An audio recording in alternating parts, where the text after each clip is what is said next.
Jedan je od najmoćnijih boraca za vaše zdravlje, a njegovo konzumiranje na prazan stomak čini čuda za organizam kakva niste mogli ni zamisliti.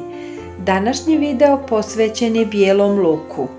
Ako ste prvi put na kanalu, pretplatite se, potpuno je besplatno. Hvala vam! Bijeli luk je moćan antibiotik i antioksidans, pa tako štiti vaš želudac od infekcija i bolesti.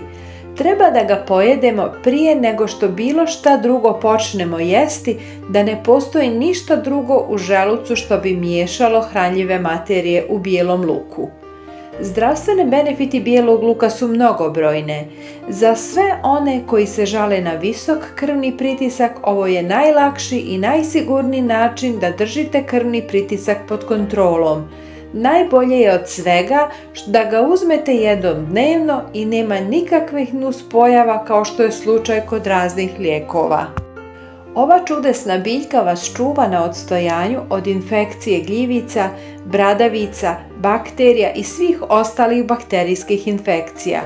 U slučaju da ste već žrtva neke od ovih infekcija, uzmite bijeli luk jednom dnevno i osjećat ćete se mnogo bolje u roku od nekoliko dana. Slab imunni sistem je danas uobičajena pojava. Zbog pada imunog sistema često dođe do prehlade, gripa, nosnih alergija i ozbiljnih bolesti. Kada je vaš imunni sistem jak, on je u stanju da vas štiti. Bijeli luk vam daje snagu.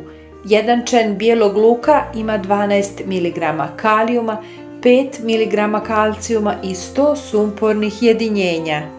Koristan je i za pluća, pomoći će vam u prevenciji i liječenju respiratornih organa.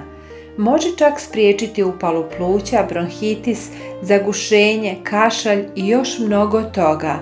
Zato obavezno uvrstite bijeli luk u vašu svakodnevnu ishranu.